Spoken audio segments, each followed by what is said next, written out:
غرض جب وہ اس کو لے گئے اور اس بات پر اتفاق کر لیا کہ اس کو اندھے کنویں میں ڈال دیں، اور ہم نے یوسف کی طرف وحی بھیجی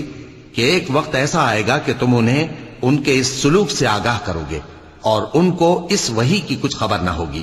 اور یہ حرکت کر کے وہ رات کے وقت باپ کے پاس روتے ہوئے آئے، کہنے لگے کہ ابا جان، ہم تو دوڑنے اور ایک دوسرے سے آگے نکلنے میں مصروف ہو گئے اور یوسف کو اپنے اسباب کے پاس چھوڑ گئے تو اسے بھیڑیا کھا گیا، اور آپ ہماری بات کو گو ہم سچ ہی کہتے ہیں باور نہیں کریں گے۔ اور ان کے کرتے پر جھوٹ موٹ کا لہو بھی لگا لائے۔ یعقوب نے کہا کہ یوں نہیں ہے، بلکہ تم اپنے دل سے یہ بات بنا لائے ہو۔ اچھا، صبر کہ وہی خوب ہے، اور جو تم بیان کرتے ہو اس کے بارے میں اللہ ہی سے مدد چاہیے۔ اور اب اللہ کی شان دیکھو کہ اس کنویں کے قریب ایک قافلہ آوارد ہوا اور انہوں نے پانی کے لیے اپنا سقا بھیجا،